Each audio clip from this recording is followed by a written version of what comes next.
Hey there, how's it going? Welcome back to the show on the internet. I am your host, a guy with a microphone. Today's episode, I'm going to be talking about something I think is very important. So, it's going to be a more serious video, probably going to be a longer video as well, because I think the things I'm going to talk about are something that we should talk about more as a society, and just as people. I think we should talk about it more. That is what it's like to have a mental illness. Being mentally ill has a very specific connotation to it. Even in the name, mental illness, implying, something is wrong, something isn't right. So today's episode is going to be about mental illness. I'm going to talk a little bit about my experience growing up and up until this point, living as I have. I'm going to specifically define mental illness as any condition impacting someone's ability to feel, think, and behave in a significant and prolonged manner. So that's the definition I'm going to be going with for this episode. There are a lot of conditions. Some of them are very minor in their impact. Some of them are very life-altering. Some that are like phobias, for example, are an example of a mental illness technically, because it is impairing your ability to think, and it might affect your way that you behave in certain situations based on that phobia. So although it's not like life-altering in how it makes you healthy or impacts your health, it is still technically a mental illness. Others are very serious, persistent conditions requiring specific accommodations or medication. Some notable examples: ADHD, anxiety, bipolar disorder, schizophrenia. Addiction due to substance abuse is considered a mental illness. Anorexia, ASD, also known as Autism spectrum disorder, etc., so on and so forth. One that I think isn't very talked about is called ARFID, A-R-F-I-D, ARFID. It's a lesser known example of a mental illness, but it might be more common than you think. It's what some people might refer to as being a picky eater. ARFID stands for Avoidant Restrictive Food Intake Disorder. It is an officially recognized condition, has a lot of notable consequences for children and adults. In children, it might really impact the nutrition value that they have growing up, so that might impact their growth overall. As an adult, it might make you overall just less healthy. I don't know exactly how much of the population deals with ARFID. It's probably not a very high reported value because, like I said, it's not very well known. It's kind of niche to know about such a thing. But the reason I know about it is because it affects me personally, so that's why I talk about it. I think it's important to talk about. Is it possible that there are some situations where people really are just picky eaters and are that specific with what they want to eat and are just sort of blowing it out of proportion? It's possible. I can't be sure. All of the situations that, I could have presented to me would have to be evaluated very individually, because when you have ARFID, there are certain signs that I think are pretty common that show, you are actually dealing with a mental condition and not something, that is completely within your control, because having ARFID is not exactly within your control. It's something completely out of your reach. So the thing about mental illnesses, I think, that should be mentioned is that they are more common than you think. Anyone of any age, any background can develop a mental disorder. Mental illnesses do not discriminate. They do not care who you are, how old you are, where you come from, what you do. It doesn't matter. 1 in 5 adults in the US have some form of a diagnosable mental disorder, so that's a pretty high percentage considering the US population is somewhat over 300 million. That's 60 million plus people, depending on how many people live in the US right now. Maybe it's closer to 70,000 at this point, I don't know. But that's a lot of people. And that's just in the US, I believe, so I don't know about globally. It might be even higher, if I'm honest. I think it is probably higher. Some conditions are naturally occurring and are unpreventable. You don't really have any say whether you deal with it or not. Others can be brought about by life circumstances, for example, substance abuse. Because the way that the substance interacts with your brain chemistry, it starts altering your ability to behave in certain ways.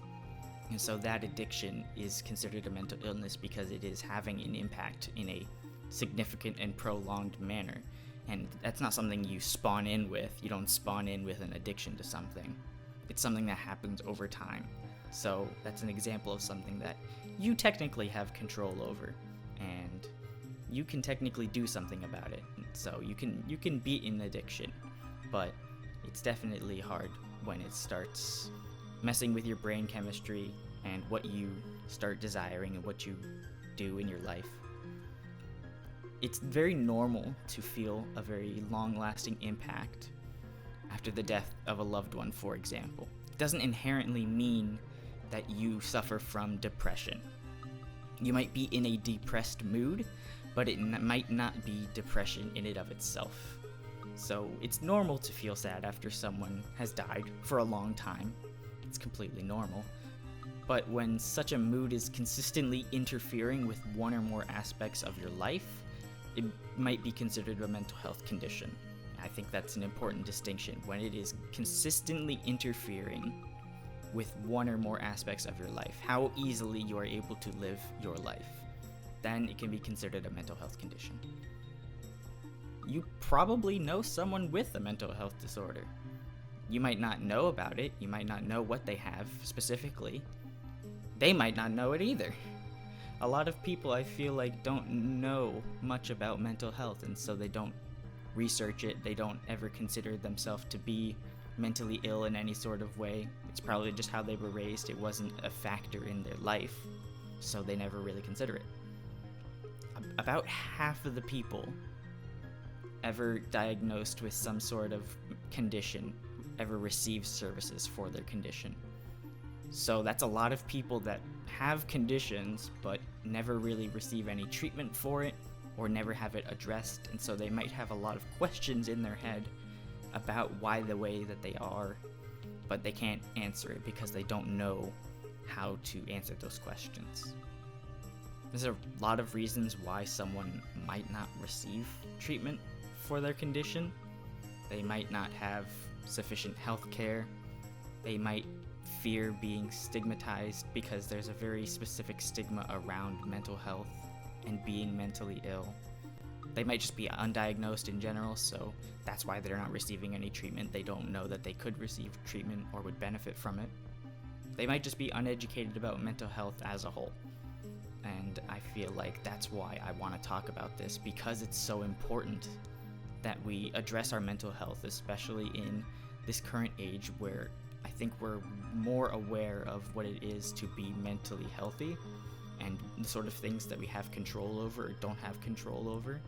So if you are more in touch with who you are and how you can be healthy mentally, I think that is an important thing. It is true that many mental disorders can coincide with one another. For example, depression and anxiety. You can have both at the same time. It doesn't mean if you have one, you can't have the other. You certainly can. Another example is ADHD and autism, so on and so forth. It's not inherent that if you have one, you can't have another. They certainly can coincide with one another. And a lot of the times, one of them can go undiagnosed because the symptoms are so similar from one mental illness to the other. It might be that you get diagnosed with one and you don't know about the other one because you already accommodated for those symptoms with the other diagnosis, but under the surface there might be something more going on. It's not uncommon for someone to be misdiagnosed, unfortunately. I think it happens a lot more than we think. I think that for someone to be misdiagnosed is tragic, and sometimes there's not much that can be done about it in the moment when we are dealing with the information that we have, or the person is dealing with the information that they have and what they think is the case. For example, an individual with bipolar disorder might initially be diagnosed with depression, and they might be correctly diagnosed with bipolar disorder sometime later down the line. But it also might be the case that they just have their depression diagnosis and they never actually get the support that they need to address their bipolar disorder.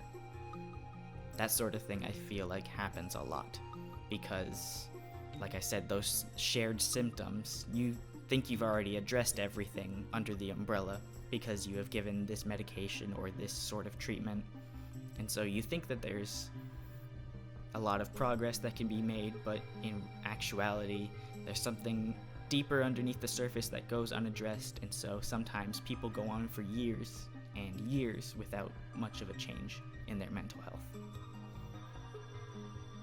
ADHD and autism are two diagnoses that share similar symptoms.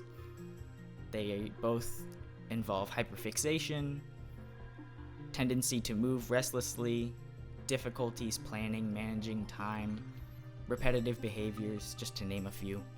They're also very different in many ways, so it leads to a lot of complex questions if you happen to be dealing with both, because you might think that one thing is defined by ADHD, for example. This is why I do this thing, but really it might be because of your autism spectrum disorder, or this is definitely how you act when you have autism spectrum disorder, but in a person who has ADHD, they might act completely differently.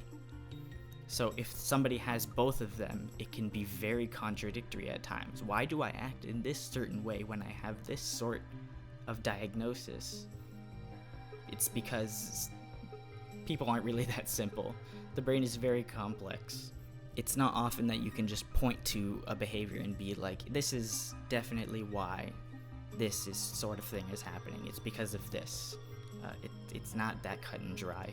There are some times when you can speculate, yeah, this is probably why this is the case that it is, but for a lot of cases, it's not very easy to just point at something and say, yep, this explains it. Some estimates place the percentage of the population who will, at some point, be diagnosed with major depressive disorder at 50%. Only about 11% of the general population ever takes medication for depression. And so 50% of all people is a huge number. So that's why I think there's a lot of debate that happens to this day on whether or not doctors are overdiagnosing their patients. Overdiagnosing meaning that somebody goes to get a diagnosis, answers the questions in such a way that it can be interpreted that maybe they do have this condition that they think they do, but they might be misremembering something, or they might be stretching the truth a little bit in order to get the answer that they want, because they already have a sort of idea in their head about this is why this is the way that it is. So it might not be that we are overdiagnosing patients. It might be that we've just started accurately tracking the existence of people that typically we didn't have a lot of data on. Like in the US, there's a lot of minority groups that don't typically receive a lot of aid for mental health. So now that we are in a time where mental health care is more accessible, it seems like the percentage of the population that is dealing with a mental condition is going up abnormally. I think it is the case that we've just started tracking the correct amount of the population that is dealing with mental conditions. I read a book once that talked a lot about ADHD and how it was developed in humans, very early humans, as a survival mechanic. the tendency to always be in motion and think quickly. And they described it as, this survival mechanism, and all of the early humans that had ADHD survived in such a way and probably passed down that condition to their offspring. So if that is the case, which it might not be, if that is the case, I think we are really underestimating how many people do have some sort of condition in the world. Over time, people that have traits that allow them to survive are going to pass down those things. Just because they have a condition doesn't mean they're going to pass it down to their offspring. Not inherently, but over time, over thousands and thousands of years, I think we have gotten to the point where there is a lot of people who have some sort of mental condition. Their brain operates in a different way than another part of the population. There are some doctors that have genuine concerns about pharmaceutical companies overprescribing medications, because people that really want to get Adderall for some reason will just sort of answer in such a way that they are able to get what they want. So there's also the advent of social media. It's caused an unfortunate jump in misinformation related to mental disorders. That if you act like this way, or if you grew up like this way, then you definitely have this disorder. And that might just not be the case, because these people that are on the internet talking about these certain things aren't doctors, so they don't know entirely what they're talking about. Not that they don't know what they're talking about in every case. They might have some truth to their words, but again, when you think that you understand everything and you spread this information, people are going to take it at face value. They're not going to go out of their way to research a lot of things. So like on TikTok, for example, if you see a lot of people talking about this mental condition and how they grew up, and somebody sees that and they're like, I kind of grew up similarly. I might have this diagnosis actually. So they go out of their way to find somebody who will diagnose them with this condition. And so people who might not have that condition go to seek out that diagnosis. In their brains, they've already determined that they gotta be correct in their assessment of their life. They provide answers to the physicians that are trying to diagnose them that indicate the condition they claim to have. So in the end, it might be we are over-diagnosing some people, but it's not inherently the doctor's fault in that case. They are trying to help a patient that is telling them certain things. And so when you take that at face value, you are just sort of wanting to believe your patient. So you're going to give them what you think is going to help them best. It might not be a huge number of people that are doing this sort of thing. The information that I got this from this article that I read, it claims it's a negligible amount. I'm uncertain entirely about how accurate that is. I think they might be underestimating the power of the internet. Because when you have that sort of information filtered out to so many people, millions and millions of people, you're gonna get a couple people, maybe even more than a couple people, that have that sort of thought in their head, and they go to address it, and they go to a doctor and they try to get something. I'm going to talk a little bit about my personal experience with mental health, my mental health journey, so to speak. It is not the most happy experience.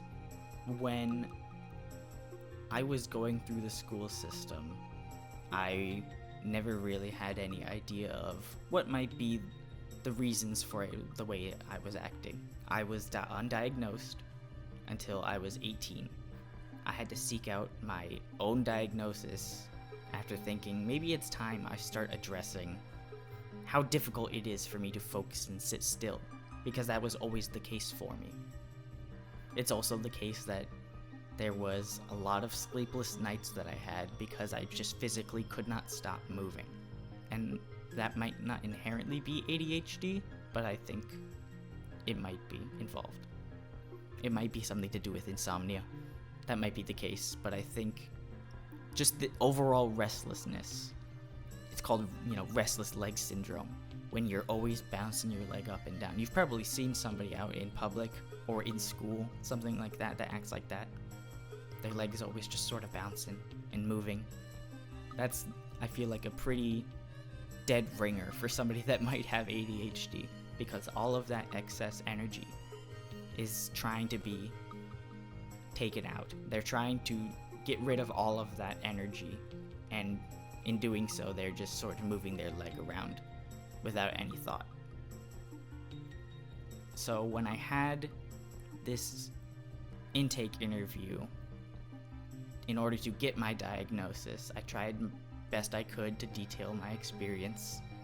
My mother was also there with me because a lot of mental health professionals want to hear from the parents themselves.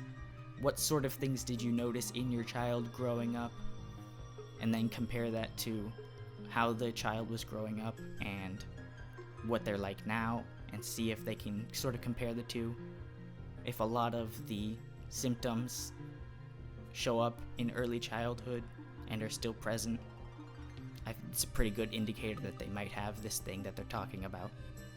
But in my case, my mom never really noticed anything, I feel like. And that's something that is frustrating to me, because now that I can look back on my childhood and my upbringing, it's pretty obvious to me that I deal with the issues that I deal with. And so when your parents don't notice anything about you, and they can't describe why it is that you think the way that you are is the way that you are, that's a bit demoralizing. Like, shouldn't you be the person to first understand what it is that I deal with?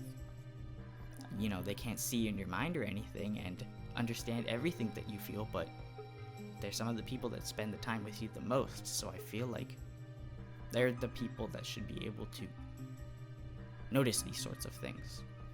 I think usually a lot of physicians don't want to go over diagnosing people, so if they hear from the parents that they might not have all of these thoughts about how their kid was in their childhood, because the thing about mental illnesses is they typically show signs very early on in childhood.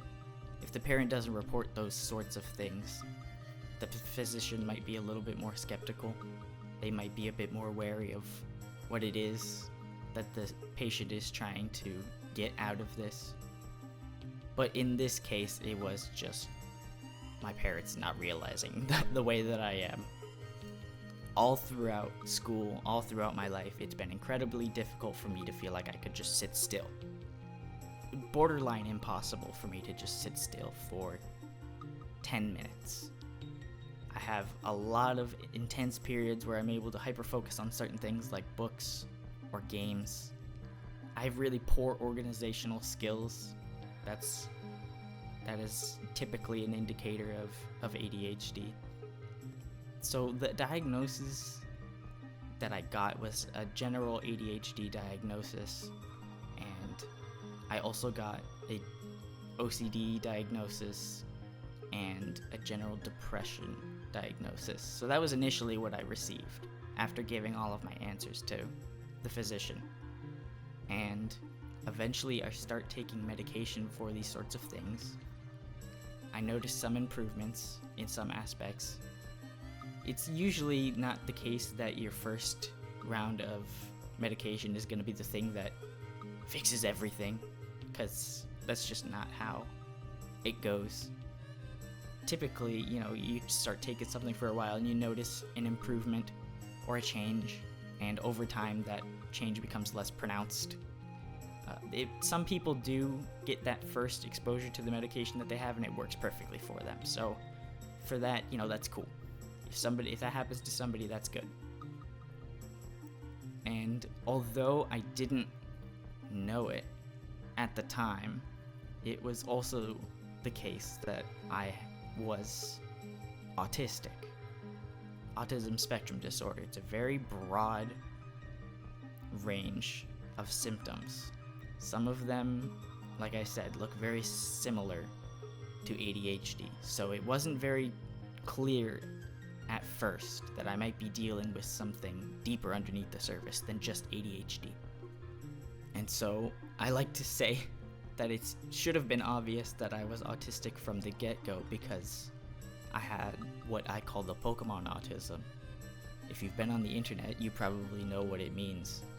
You know, everybody has their own specific flavor of autism. Some people have trains. Some people have war memorabilia. Some of them have video games. And so it was, for me, I had the Pokemon autism. I would look at Pokédex websites for fun. That's so funny to me, looking back. I mean, that should have been the clearest indication in the world. This kid, when he is bored, he goes on the internet and he just looks at the Pokédex. And he has fun with that. I mean, that's pretty obvious to me. Come on. I feel like teachers should have all eventually learned that I had a reputation. I was very chatty. I was super active. It was really hard to contain me at times. But none of them ever made a specific effort to mention or address the topic that I'm aware of. You know, typically when you're in the school system, teachers are going to be the ones that make those recommendations. I think this kid is dealing with this issue. And so they report that sort of thing, and they sort of subtly test the child to see, you know, is this really the case that they're dealing with this thing? So as far as I'm aware of, no teacher really did that for me. It wasn't something that was ever brought up to me. I mentioned in my episode on school that I did have an IEP plan. And so they did have some sort of idea that, you know, they needed to modify my curriculum in a certain way. But it wasn't because of any mental condition that they knew that I had. It was because I was in the gifted program. And when you're in the gifted program, you know, things get changed up for you. You don't always get the same education as everybody else in the same way that everybody else gets it who isn't in the gifted program.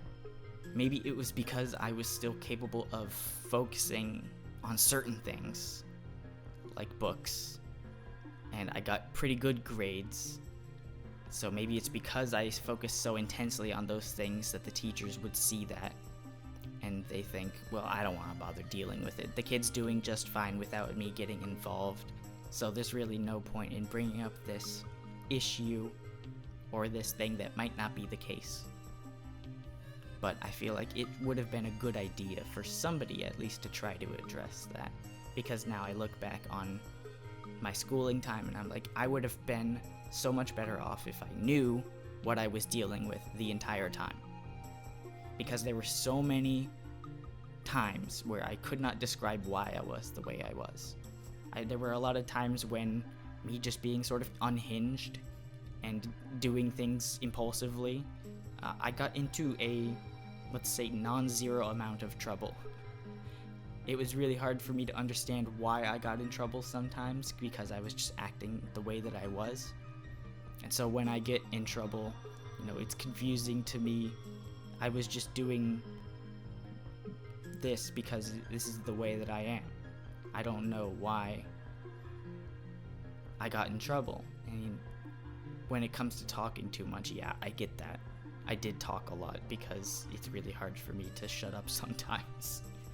So I get that some teachers might not be willing to put up with that all the time. But I think their first reaction shouldn't be, this kid is a problem, we need to do something about him. It might be, what is this kid dealing with? Why is this the way that it is? It shouldn't be punishment. But that was what I dealt with sometimes. I dealt with a lot of confusion and guilt from being unable to describe how I felt and why I am the way that I am. It was unbearably difficult to cope with sometimes. I couldn't detail my feelings when it came to why I was the way that I was, especially when it comes to the foods that I eat, because I deal with such limited food intake, the types of foods that I'm able to eat is a very slim variety. And I couldn't detail why that was the case. All I knew is that it made me very uncomfortable to eat certain foods, most foods, and I was forced to eat things that I didn't want to eat because, it was good for me, or I should just try it. It's not that big of a deal. And being forced to eat things I didn't want to eat was miserable. But suddenly it's my fault for overreacting about it. It was all in my head. I just needed to get over it because I was the problem. It couldn't have been the case that there was something going on with me that nobody understood. It wasn't that anybody ever tried to understand that. All I could ever say was, I just really don't like eating food. When I try to eat something, I gagged very strongly. Whenever given something I clearly didn't enjoy, this is, again, attributed to me overreacting. Oh, don't be such a baby. It's not that big of a deal. But the thing about avoidant restrictive food intake disorder is that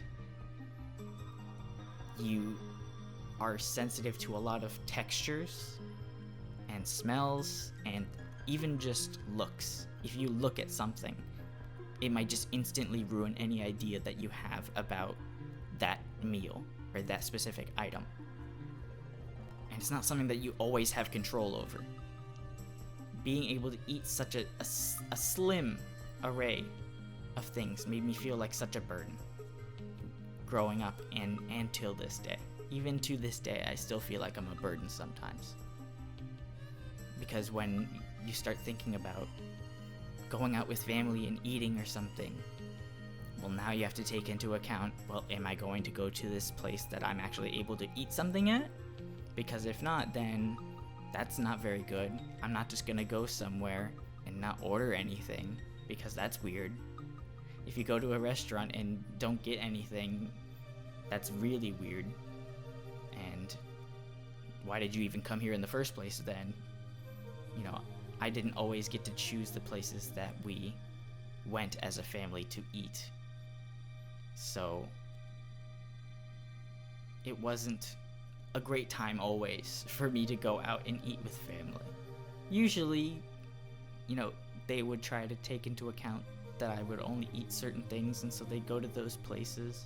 But, that's not what they're going to want to do all the time. They don't want to go to these places because they want to go to this place, and they want to enjoy it there, and I can't blame them entirely for that. If I could choose to not be this way, I certainly would. Because it makes me feel so insecure, not being able to eat so many things. I need to take into account this condition for so many situations, and it's exhausting and it's embarrassing. Imagine going on a date with somebody and trying to think of a place that you want to go mutually so you can enjoy it, and the only thing you can really say in response to a lot of their suggestions is, I'm sorry, I can't eat anything at this restaurant. They don't have anything I can eat. And so they're going to be confused. What do you mean you can't eat anything there? There's this big long menu. You can't eat anything? And typically, it's the case that I can't eat a lot of that stuff. If I could eat it, I would. But sometimes you just look at something and it's just completely out of the picture. Not gonna happen. It might be the smell. You might try to eat it, and then you taste it, and you feel the texture, and instantly just out of the picture. No way I can eat this. Having to order usually the same thing all the time, even if the food itself might be something that you technically enjoy, it's going to be murder for your confidence and your health if the things that you eat aren't exactly healthy. For me, there's a very specific amount of things that I would consider safe foods. That's a term used a lot with people who are autistic and who deal with ARFID. They have safe foods that are just foods that they can definitely eat almost all the time, and it's not going to be a problem for them. For me, it's most fruits. some specific vegetables, like plain pasta. A lot of fried foods are not a problem. It's not just that I hate the idea of eating most foods. I don't even enjoy the prospects of eating in general. I think that's the case with a lot of people who have ARFID. Food just is not enjoyable to them. You don't find pleasure in eating foods. Foods that you like typically aren't always going to be appealing every single time. You don't want to eat the same thing every single day. That's just how we are. When I was in university, I would eat at the dining halls every single day when I could. And, you know, when you go around and you want to pick things that you eat, sometimes it might be that you aren't able to pick very many things. You don't get to choose everything yourself and, you know, give yourself the amount that you want. You have to ask some people sometimes about the things that you can receive. So when you go up to this booth or this station and you ask for the same thing, you know, day after day after day, they start noticing, you know, oh, this guy comes in and he gets the same thing every single day.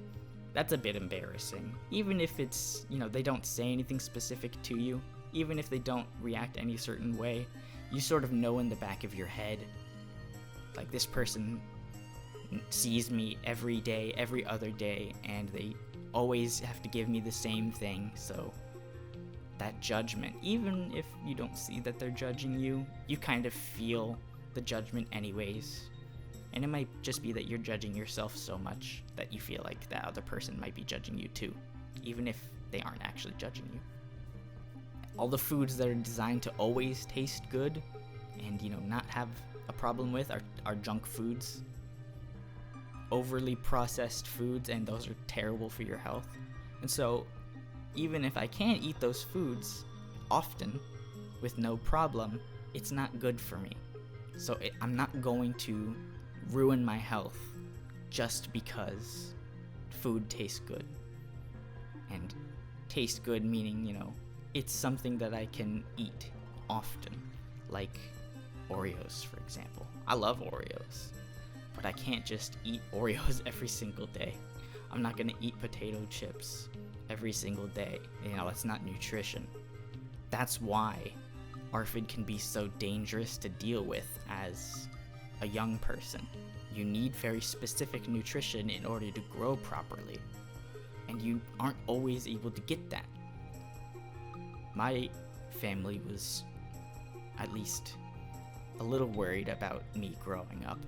They thought that I wasn't going to grow up properly, that I was going to be malnourished because I just wasn't able to eat so many things, and so they thought, you know, this is a problem, we need to do something about this. You know, I got along just fine typically in the end, but for some kids it might not be very easy for them to find good foods that they can eat and grow up healthily. As I mentioned, there were a lot of instances in my life where I wasn't able to describe my emotions. I wasn't able to detail what I was feeling or why I was feeling the way that I was feeling. I've forgotten probably so many more of those types of situations that now if I looked back on them, I would see, oh, I understand why this was the way that it was. It was because of this. And because I didn't know that I was autistic, I wasn't able to understand so many of those things. I can't even imagine the thought appearing in my parents' minds, like, our child might be autistic. I very much doubt that that was ever a thought that ever crossed their minds, because at least to a lot of people in the world, being autistic meant a very specific thing. It meant you were nonverbal, or you were unintelligent, that kind of thing. A very negative outlook. And so when you think as a kid, if you try to say those sorts of things, like, I think I might be dealing with this, your parents might hear that and say, well, I know what this is like when you have this, and you're not that. Which is very demoralizing when you try to vocalize, I think there's something going on, and I wanted you to know that, and I wanted to hear what you thought about that, and to not get that validation. When you aren't able to get that validation from your parents, very important people in your life, when you aren't able to get that validation, it's killer for your mental health. You're trying to understand something and you're said, I think this might be like this. No, you're not like that. I know what this is like and you're not that. And so as the kid, you think, well, they must be right. They have to be right. They're your parents. They wouldn't lie to you about that sort of thing. But they just didn't think that it was the case, even if it was. And so because you don't understand it, because you're a kid and you don't exactly know what's going on with you, and because they don't understand it, then nothing happens and you just sort of live in limbo for a while. That's my experience. Having autism means very specific things. ARFID is very heavily linked to autism overall, so there's a very obvious explanation about why I was the way that I was as a kid. Didn't get to know that until recently. Relatively recently. So, I could look back on all of those times in my childhood and now I have words for those sorts of situations. I know why I react in those sorts of ways. It's because of this. But in the moment when I was a kid, I had no idea. Knowing that information now, though, it makes me feel a little bit better about my situation. It doesn't excuse a lot of the really bad experiences that I had, and I wish a lot of the things that happened didn't happen because I was forced to try to be a certain way that I wasn't. I can look back on that and say, well, that was really bad, but at least I know why this was the way that it was. A lot of people who have autism are very sensitive to certain textures and noises. I'm very adverse to a lot of textures, like certain types of materials in shirts and pants. They feel awful for me to wear. Real discomfort. And I didn't want to wear those sorts of things because it made me feel uncomfortable just to exist in. If I had like a tag on the back of my shirt, that really bothered me. If a shirt had a tag, it would always cause me a lot of distress because I could feel it on my neck all the time. And I would sort of hone in on that and hyper focus on it even when I didn't want to, because I felt it just didn't go away. My noise sensitivity wasn't very pronounced when I was a kid, I think. But now I have a lot of sensitivity to certain noises, really high-pitched noises. Some things like, nails on a chalkboard. Anybody hears that and they're like, oh, that's awful. I have that sort of sensation for a lot of things.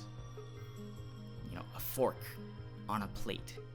That sort of motion and that sort of sound is awful to me. It causes me to wince in pain because it causes me a small amount of pain to just sort of hear it. It's that uncomfortable to me. I understand now my tendency to get so emotional because I was unable to really regulate my emotions. I didn't understand them, and it was very easy for them to just sort of bubble up and explode. I would get distressed and I couldn't regulate them because I didn't understand myself. I didn't know why I reacted in such the ways that I do, but now I do. And now I've learned to suppress all of my emotions. Yay! If you can't deal with it, then just push it all down and it's not a problem anymore until it is a problem. I feel like that is the case for a lot of guys who deal with mental health struggles. You have to push it down, and it just stays there and it sits with you, and don't really know what to do with it, because whenever you tried to bring it up, tried to let that sort of thing out, there were no answers. There was no validation. There was no relation. You couldn't go to somebody and be like, I felt that too. To a lot of people. You didn't sometimes you don't have those people in your life.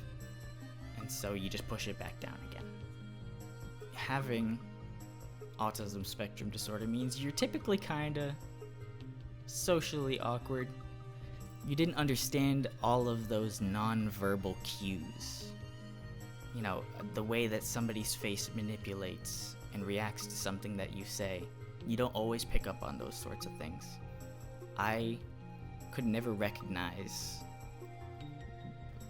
if I say something to someone and they don't react or they don't respond.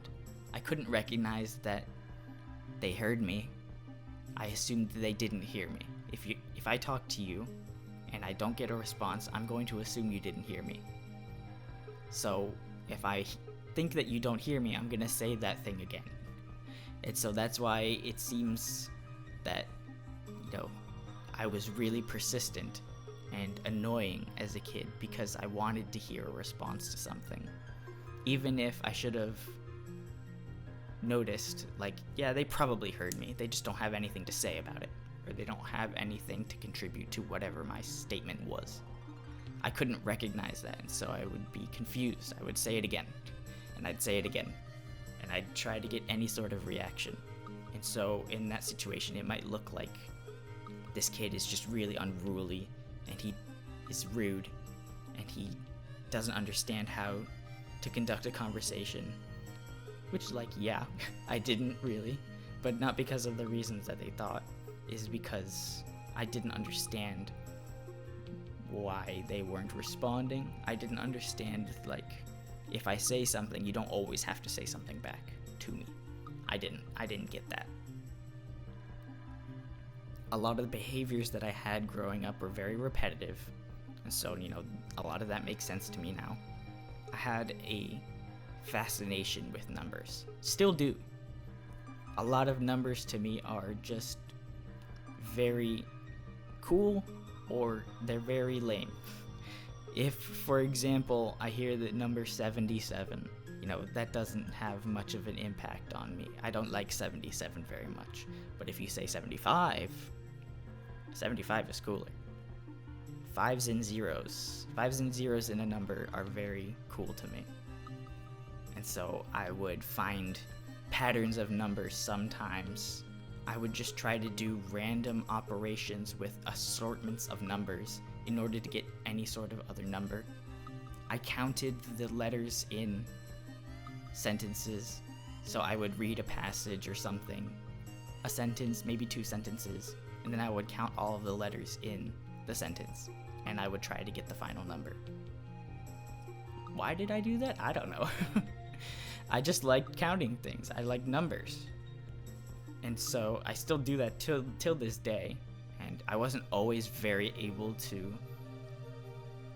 verbalize why that was the way that it was.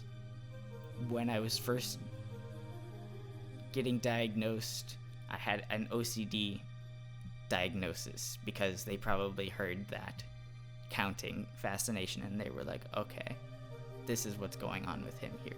Maybe that is the case, but it also might be an autism thing. My behavior socially is very all over the place. I've talked about how sometimes it's very easy for me to have a conversation if somebody's talking to me, and how difficult it can be sometimes to have a conversation when I have to talk to someone. Like making a phone call to somebody, making an appointment is very daunting to me because I have to sit there on the phone waiting for somebody to pick up, hoping that an actual person picks up and not just a robot. And then I have to think, oh gosh, what is it that I wanted to say again? What am I doing? And because I was trying to prepare myself for what I was going to say, I forgot what I was going to say. And so it all just goes poorly instantly.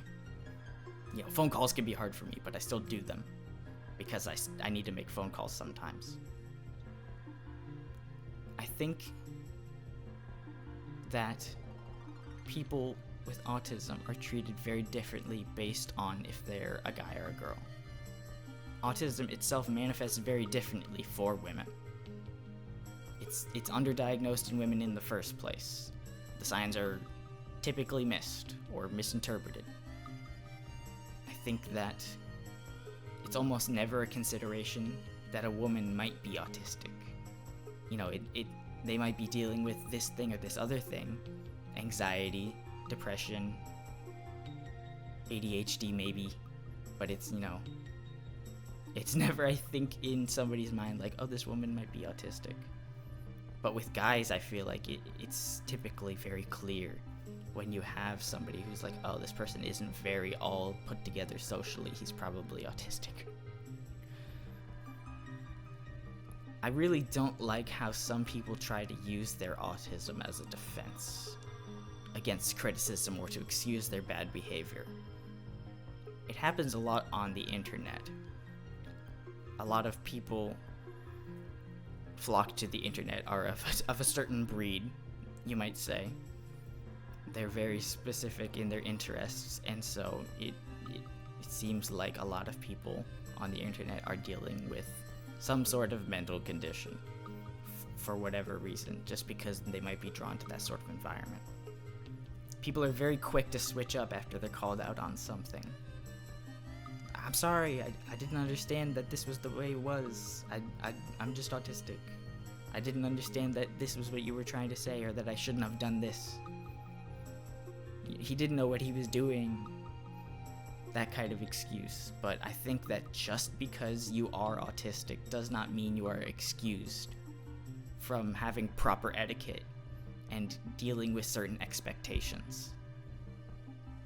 I think that has happened a lot on the internet and in real life. I feel like people try to use their condition as a shield, and I don't want to assume that people do that always. You know, that's why it's such a good shield, I feel like, because if somebody brings that up to you, you're thinking to yourself, okay, well then they are dealing with this problem, so I guess I can't entirely blame them.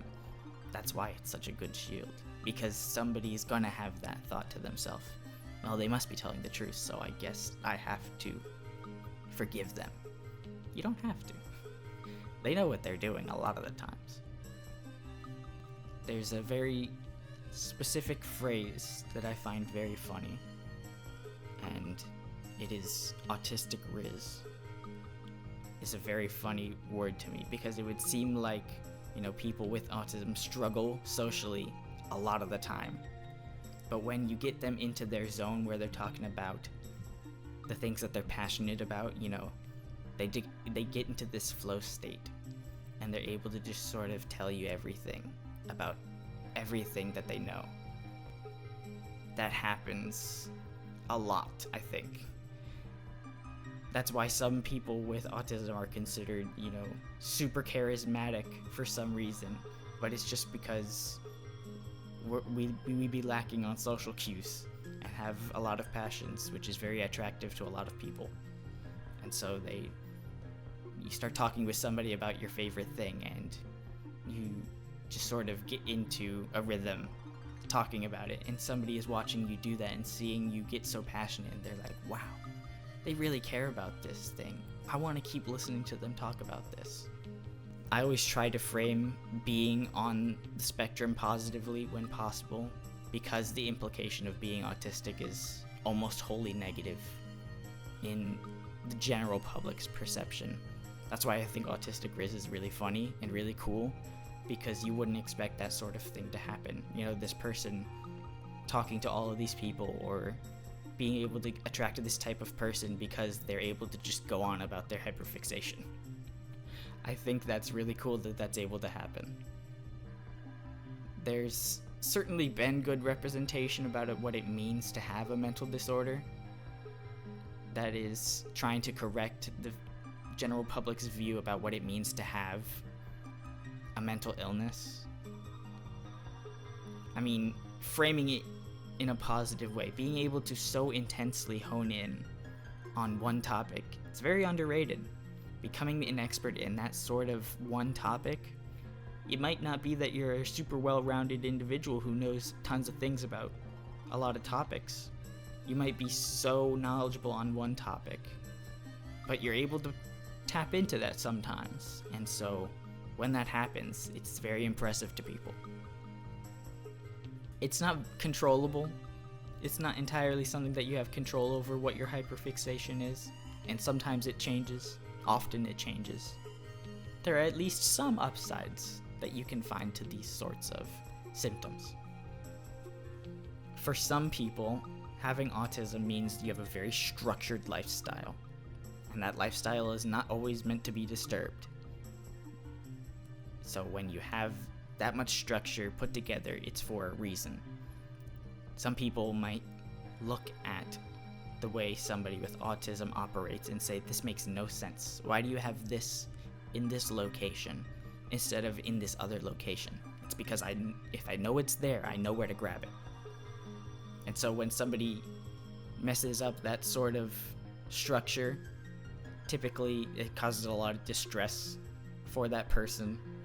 And although you can't really account for those interruptions, and you're going to be dealing with that distress time to time, especially if you're trying to live with somebody else, being regimented and structured is not inherently a negative thing.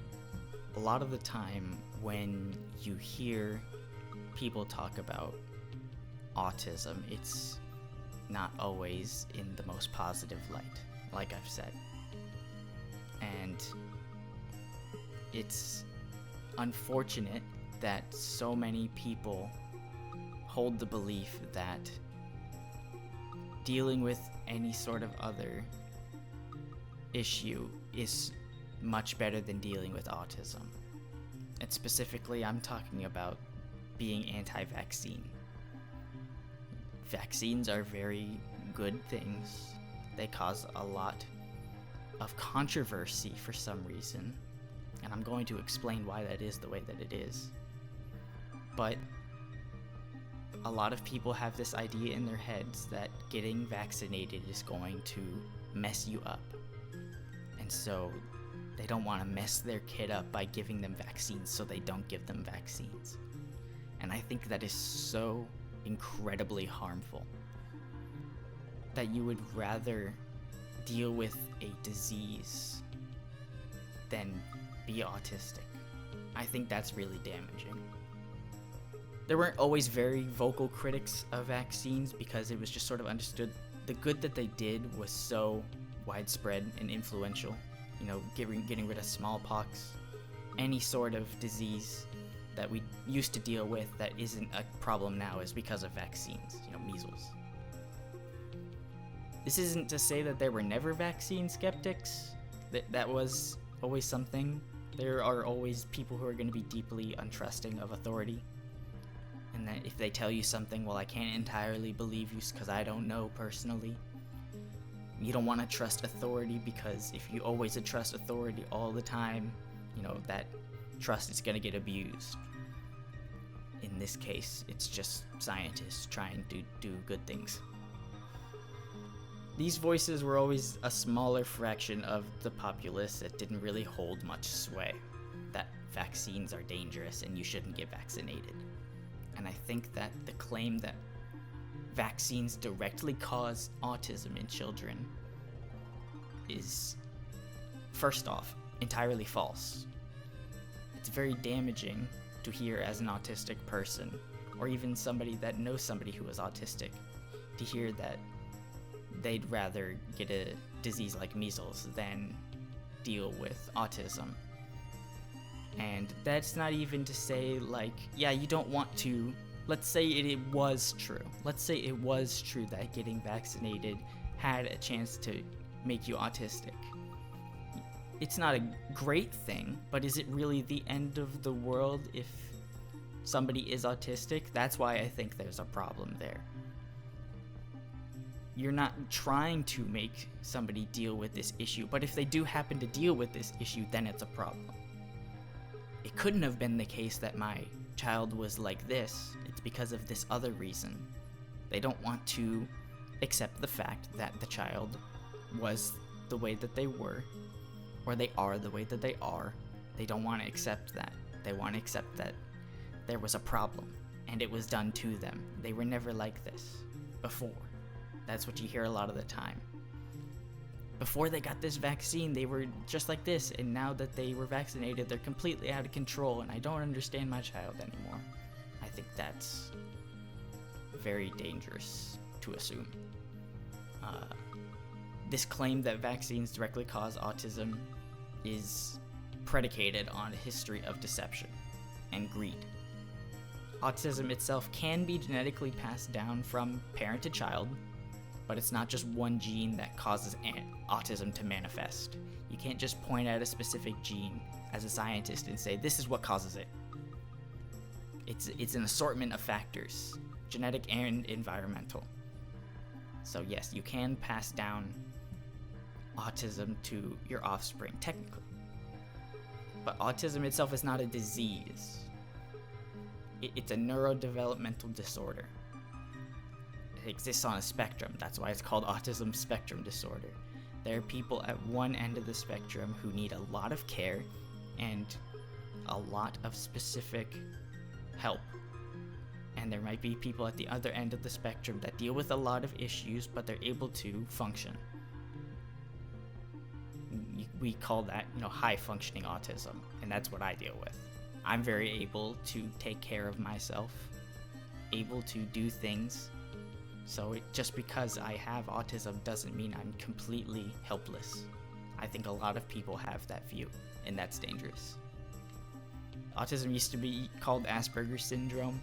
Typically you don't hear that anymore. Usually it's just autism. So when I talk about why this idea that vaccines cause autism is an idea, it wasn't a belief that was very widespread. There weren't a lot of people that tried to make this claim. This idea blew up in the 1990s. Specifically, in 1998, there was a doctor who is an ex-doctor now, no longer a doctor, and his name was Andrew Wakefield. This was in Great Britain. He released a study in 1998 that linked together bowel disease, getting the measles, mumps, and rubella vaccine, and autism. He claimed they were all linked together. And there's a really good documentary on this topic. I got a lot of the information from H-Bomber Guy. I'm gonna probably link the video in the description. I really recommend watching it because he does a really good job keeping the topic engaging and also giving all the information that you need. This study that came out claimed to find a new disease that was caused by the MMR vaccine, measles, mumps, and rubella.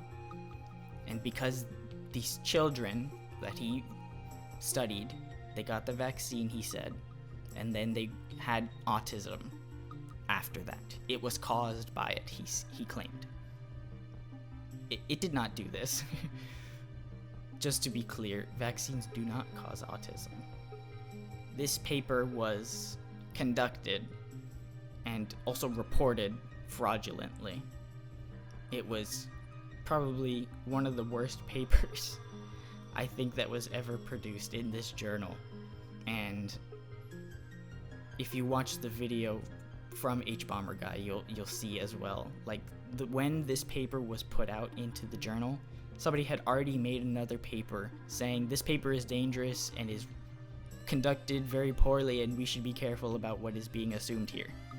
I think that's very funny to have somebody frame one, seeing what you're researching and being like, this is bullshit. So this fella, Andrew Wakefield, he conducts this study very poorly and inaccurately, and eventually down the line he has his medical license revoked after the study's already come out.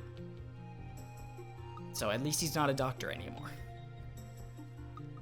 He tried to claim that he understood what it was like for kids to be autistic, even though he was just a gut surgeon.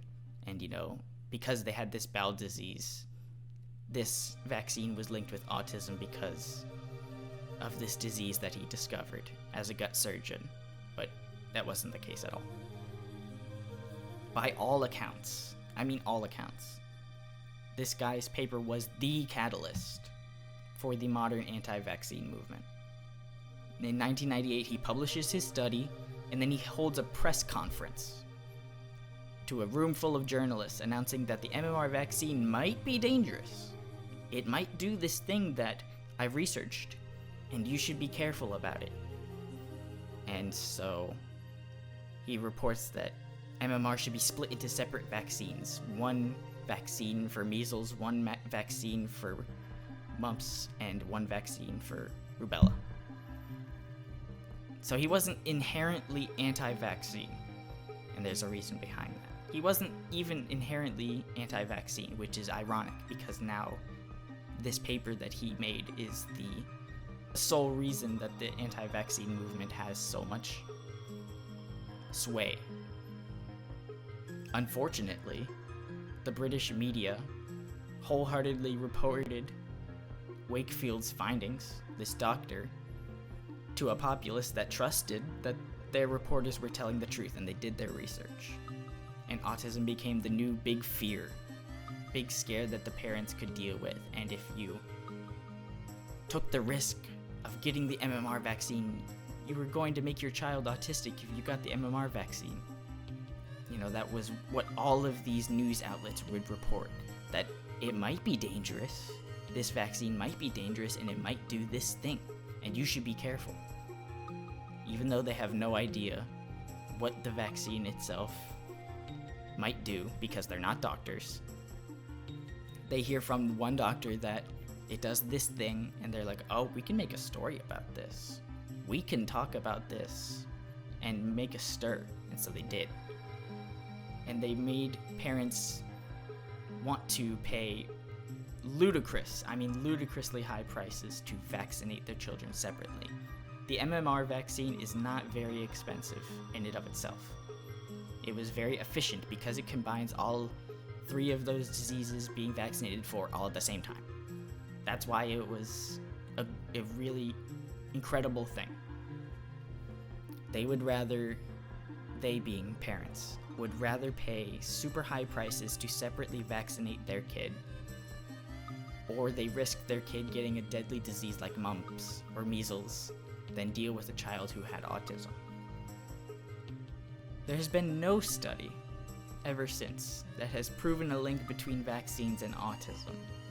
This study claimed to find that link, and it did not. It was false. So there is no link between being vaccinated and getting autism. And if you know somebody who is anti-vaccine, or you might be anti-vaccine yourself, I recommend that you watch the video that I'm going to link, because it just completely blows the head off of this story, this study. It's baffling, the amount of thought that was put into crafting this story, that vaccines cause autism. There are still, to this day, a lot of wild claims that are made about vaccines that are just not true or incredibly misleading. For example, some people claim that vaccines have aborted fetus cells in them, or that the vaccines are going to kill you because they have toxic metals in them. To be clear, based on the research that I did, some modern vaccines have their origins derived from fetal cell lines from the 1960s that let scientists grow human cells that would have viruses put in them so that they can develop a vaccine. But ever since then, there's been no new cells, no new fetal cells that have been used to produce a vaccine. That doesn't happen. That it's not the case that aborted fetuses are put into vaccines. That's just not true. Vaccines do contain, at times, trace amounts of metals like aluminum as a sort of bonding agent, and so people say that, and they say there's toxic metals in these vaccines and they're going to kill you.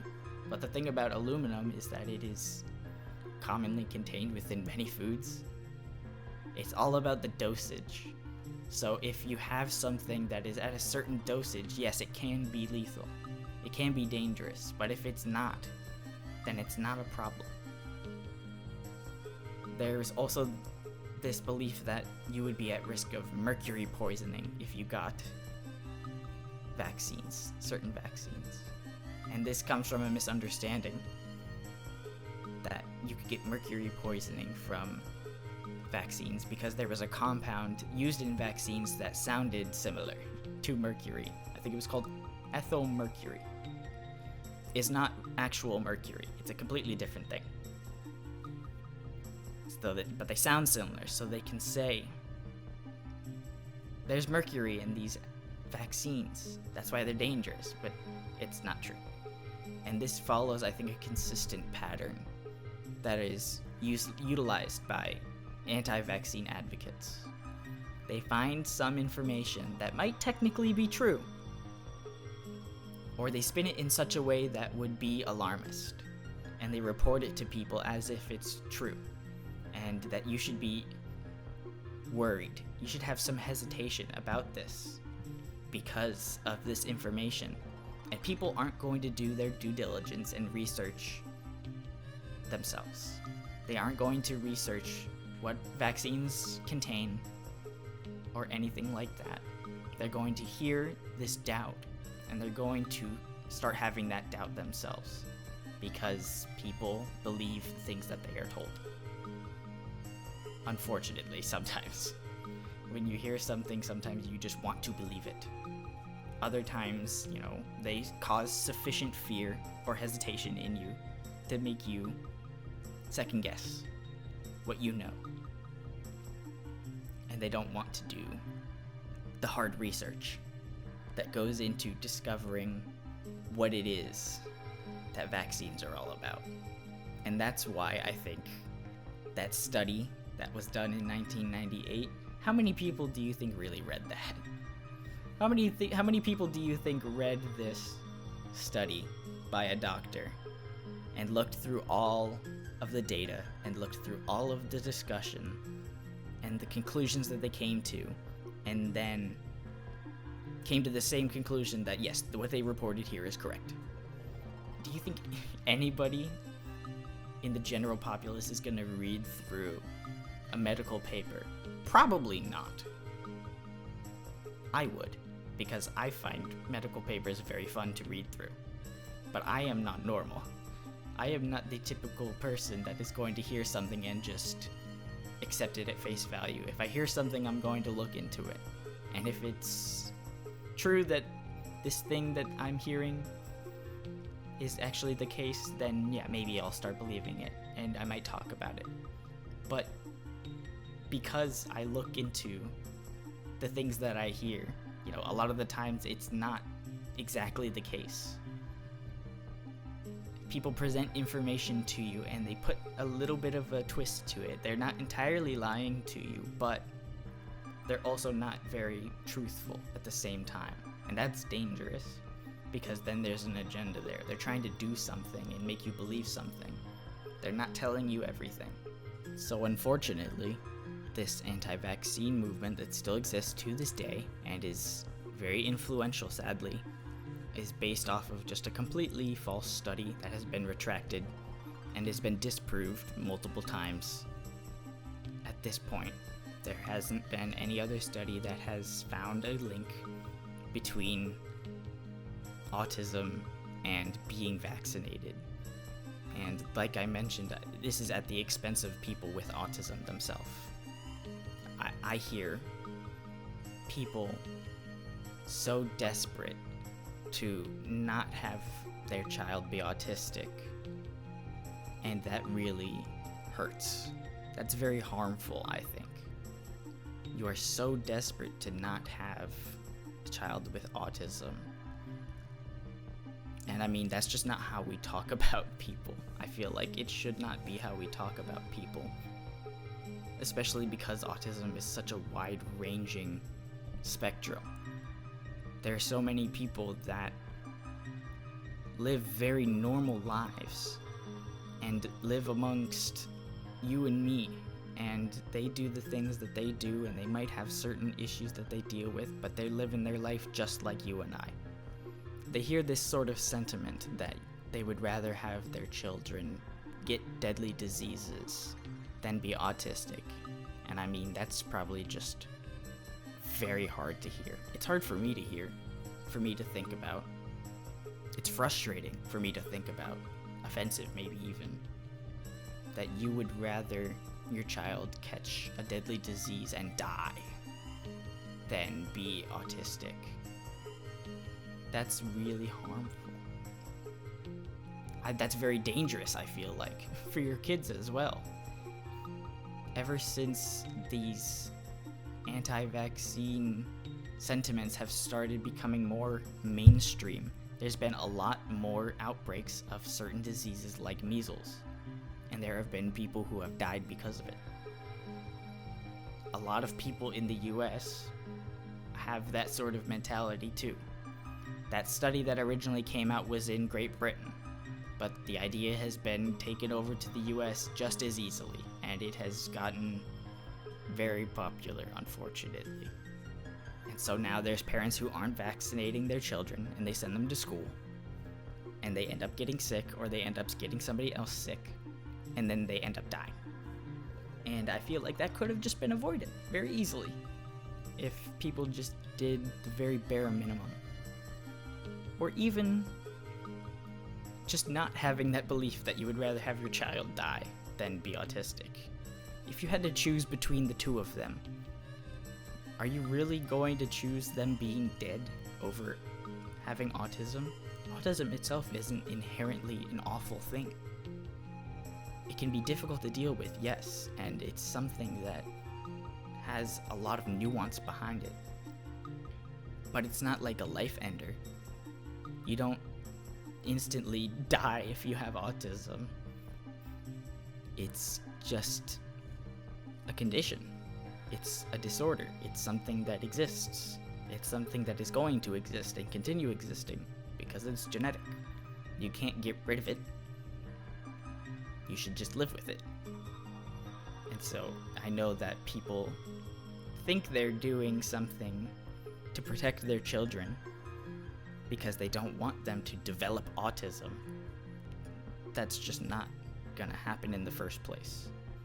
A lot of these parents don't want to accept the fact that their kid just is autistic, and they want to find somebody to blame. That is a very negative outlook to have as a parent. Why isn't it the case that your child just is the way that it is? That's why I think it's important to talk about mental illness, mental conditions, because a lot of this stuff isn't controllable. It's not somebody's fault that they have ADHD.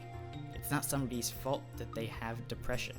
It's not somebody's fault that they are socially anxious. A lot of children that deal with abuse end up, being anxious and dealing with those sorts of issues. So, that's something that you can directly find a link to.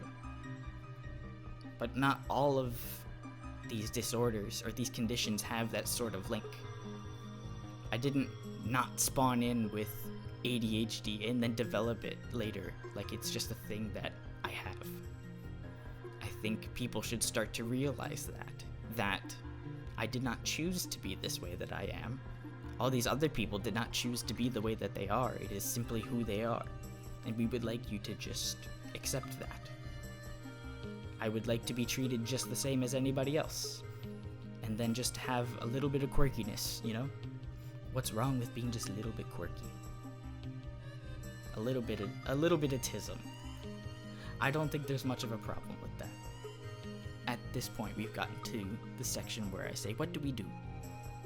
And in this case, there's a lot of things that we can do about how we address people with mental illnesses.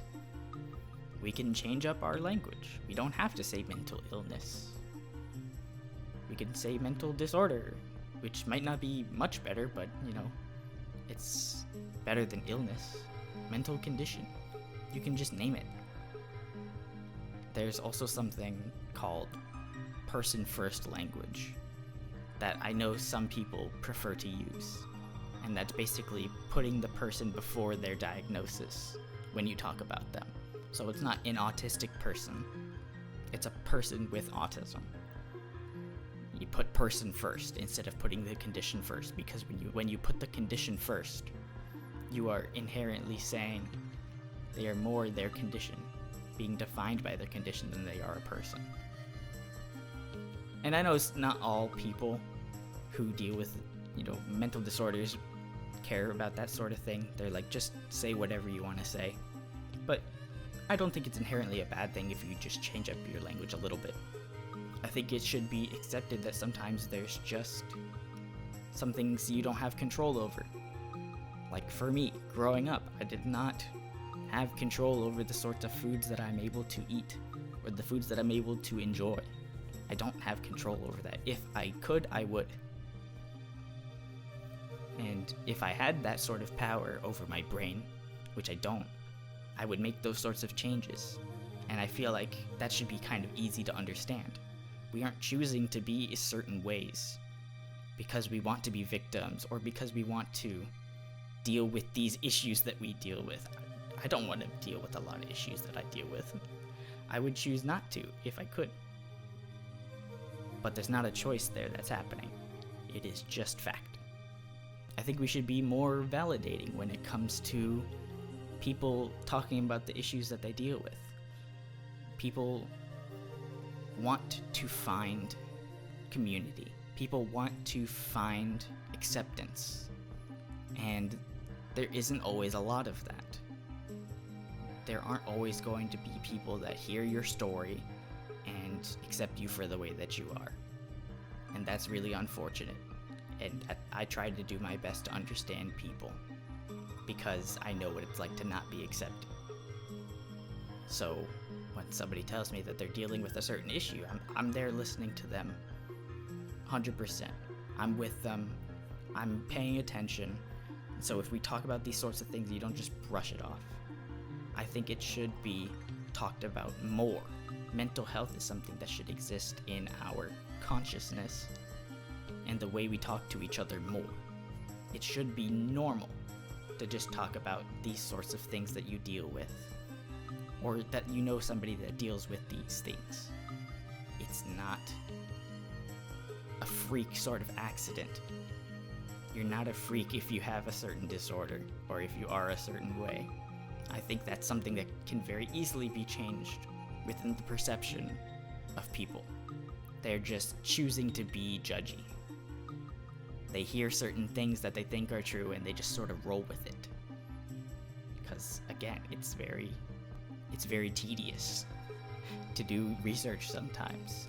I understand that I am in the minority when I say I like to do research on topics. Not everybody's gonna enjoy that. But if you are a parent and your kids come into you with these issues, like it's really hard for them to sit still in school, and they keep getting in trouble for talking all the time, you don't have to immediately assume your child is just a problem that needs to be fixed. As a parent, I feel like you can now have that sort of information available to you that, like, hey, this might be something that is explained by this. That information exists on the internet now. You can find it very easily. There's a lot of resources for parents to deal with children with mental disorders, because they might not understand it themselves, and so they want to do something right by their child, but they don't really know how to go about it. There's stuff out there. I think the newer generations are going to try to do a better job addressing mental health issues as a whole. I think that is true, and I hope that is true, and I hope to be a part of that. I hope to contribute positively to that sort of effort to redefine mental health, because it's all about health in the end. If you are accepted for the way that you are, it's not going to be about the illness or the disorder that you suffer from. It's just going to be part of your life. And so I think if we we being newer generations, if we as parents and as people start being more accepting of people with mental disorders, with mental conditions, we can just sort of change that perception in society pretty easily. A lot of people just kind of go along with the general vibe. A lot of people don't want to do that big thinking about, what certain people should be looked at like in society. How do we treat these certain people in society? People don't want to go putting all of their mental effort into that sort of thing. I'm gonna try to do my best in order to make it easier for people to talk about issues relating to mental health. That's why I talk about it. I want it to be normal, and so if I talk about it, it is more normal. And so you just kind of keep doing that if it's something that you care about.